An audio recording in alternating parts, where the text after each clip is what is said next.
नमस्ते।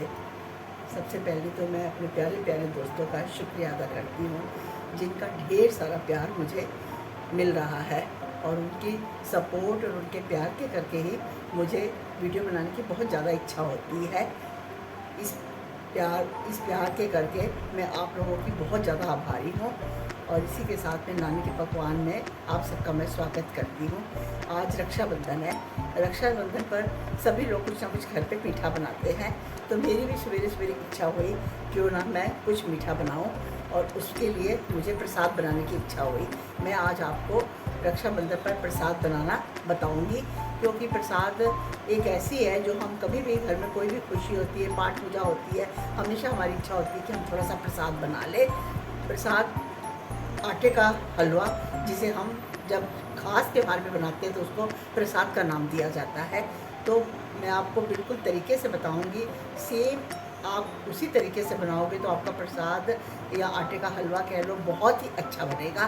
तो इसके साथ आपको मैं राखी की सबको बहुत बहुत बधाई देती हूँ। सबको रक्षाबंधन बहुत बहुत मुबारक हो, और चलते हैं हम प्रसाद बनाने की तरफ। ये प्रसाद बनाने के लिए हमें क्वांटिटी का ध्यान देना बहुत ज़रूरी होता है। आप किसी भी कटोरे से नाप के बनाइए, पर आपको परफेक्ट इसी तरह से नाप रखना है। ये मैंने एक कटोरी लिया आटा, ये देखिए। जिस कटोरी में मैंने आटा लिया है उसी कटोरी में मैं एक कटोरी लूँगी चीनी, ये देखिए। आप अगर कम मीठा खाते हैं तो चीनी की मात्रा थोड़ी सी कम कर दीजिए, और अगर परफेक्ट खाते हैं तो फिर हमें उसी कटोरी से एक कटोरी लेनी है चीनी।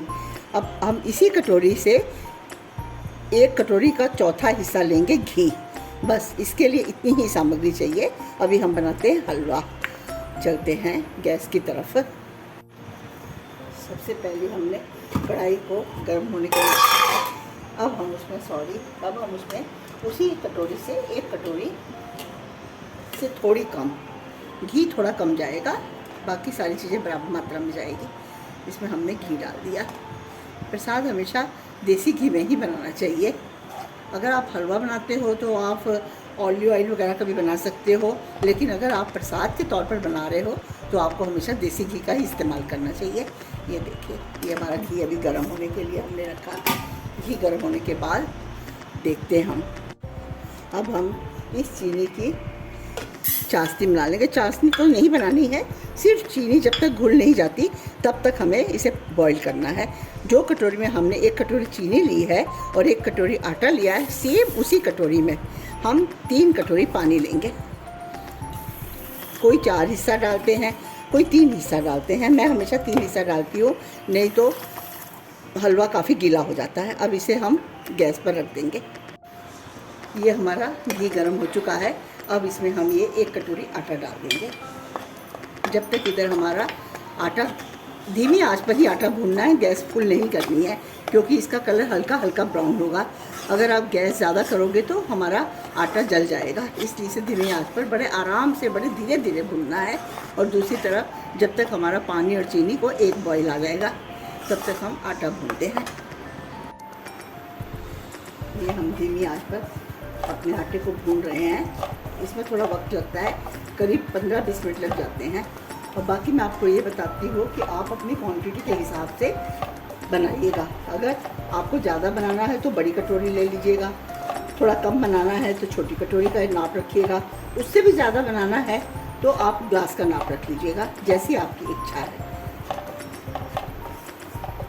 इसके साथ ही मैं आप लोगों से फिर से विनती करती हूँ कि मेरे चैनल को अभी तक सब्सक्राइब नहीं किया तो प्लीज़ आप मेरे चैनल को सब्सक्राइब कर दीजिएगा।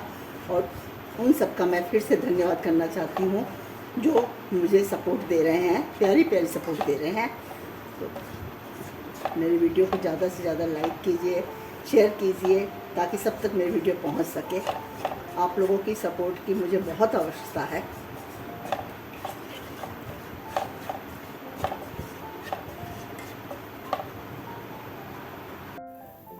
ये काफ़ी हद तक हमारा आटा भुना जा रहा है, फिर भी अभी इसे करीब 3-4 मिनट और लगेंगे। जब आटा इस पोजीशन में हो तो हमें हल्के से पानी के थोड़े से छींटे दे देने चाहिए। पानी के छींटे देने से आटा थोड़ा सा जब हमारा प्रसाद बनता है तो दानेदार बनता है। वैसे तो इसके लिए कोई ख़ास आटा पिसवाते हैं, थोड़ा मोटा दरदरा आटा, लेकिन घर पे ये सब कुछ नहीं हो पाता है, तो इसलिए थोड़े से पानी के छींटे बीच में दे दो। उधर हमारी चाशनी को भी एक उबाली आ गई है, हमने बंद कर दी है। अभी हम ये आटा भूनने के बाद चाशनी को बीच बीच में मिक्स करेंगे। प्रसाद बनाने का एक सही तरीका हो तो आपका प्रसाद बहुत अच्छा बनेगा। और सभी को प्रसाद बनाना तो आना ही चाहिए, क्योंकि हमारे घर में जब भी कोई प्रोग्राम होता है तो हमें सबसे ज़्यादा मुश्किल होती है कि हलवे का प्रसाद कौन बनाएगा। तो इसलिए ये बहुत इजी है, प्रसाद बनाना बहुत इजी है। सिर्फ इसमें एक ही बात याद रखनी है कि आटा भूनते वक्त पूरा ध्यान रखना है कि आटा पूरी तरह से अच्छी तरह भुना हुआ होना चाहिए। ये हमारा आटा पूरी तरह से भुना जा चुका है। ये हमारा आटा पूरी तरह से भुना जा चुका है। देखिए मैं आपको इसकी कंडीशन दिखाती हूँ। ये आटा इस तरह से ब्राउन पूरी तरह हो जाता है। अब हम इसमें चाशनी डालेंगे। ये हमारी चाशनी पूरी बन चुकी है। इसे हम इस तरह से छन्नी से छान कर हमें डालनी है, एक साथ नहीं डालनी। ये देखिए, या फिर आपका छान कर किसी पतीले में अलग से रख लो और फिर उसके बाद आप डाल दो इस तरह से।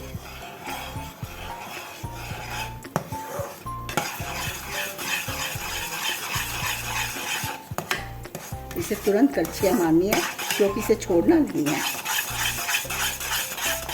अगर हमारा हलवा या प्रसाद कहो कढ़ाई छोड़ चुका है तो समझो हमारा परफेक्ट बना है। ये देखिए, ये पूरी तरह से कढ़ाई छोड़ रहा है। ये देखिए, ये देखिए, इसकी निशानी यही है कि ये अपनी कढ़ाई को पूरी तरह छोड़ देता है। ये देखिए, ये हमारा प्रसाद बनकर तैयार हो चुका है। अभी हम चलते हैं इसको दूसरे डूंगे में हम डालते हैं और फिर आपको दिखाते हैं। ये देखिए, ये हमारा प्रसाद बनकर तैयार हुआ है। हमेशा आप प्रसाद इस तरीके से बनाएंगे तो आपका प्रसाद हमेशा परफेक्ट बनेगा, कोई भी शिकायत नहीं रहेगी, बहुत अच्छा बनेगा। तो इसी के साथ में मैं आपसे फिर से एक बार विनती करती हूँ कि आप मुझे सपोर्ट कीजिएगा, मेरे चैनल को ज़्यादा से ज़्यादा शेयर कीजिएगा, लाइक कीजिएगा, और जिन्होंने मुझे सब्सक्राइब नहीं किया प्लीज़ मुझे सब्सक्राइब कीजिएगा। और उनका मैं धन्यवाद फिर से देना चाहती हूँ जो मुझे बहुत ही प्यार दे रहे हैं। उनके प्यार के करके ही मैं ये वीडियो बनाने की हिम्मत कर पा रही हूँ। तो इसके साथ ही मेरा वीडियो का एंड होता है। अगली वीडियो में हम फिर मिलते हैं। थैंक यू, धन्यवाद। मुझे उम्मीद है कि आपको मेरा हलवा प्रसाद बनाने का तरीका पसंद आया होगा। इसी तरह से आप भी प्रसाद बनाकर घर पे ज़रूर देखिएगा और मुझे कमेंट में बताइएगा कि आपका कैसा बना है। और मैं ये आपसे फिर से ये विनती करती हूँ, जो मुझे सपोर्ट दे रहे हैं बहुत ज़्यादा, उनको मैं दिल से थैंक यू, धन्यवाद देती हूँ। और जो नहीं दे रहे उनसे मैं विनती करती हूँ कि मेरे चैनल को सब्सक्राइब कीजिए, लाइक कीजिए और ज़्यादा से ज़्यादा शेयर कीजिए। अभी अगले वीडियो में किसी नई रेसिपी के साथ हम फिर मिलते हैं। धन्यवाद।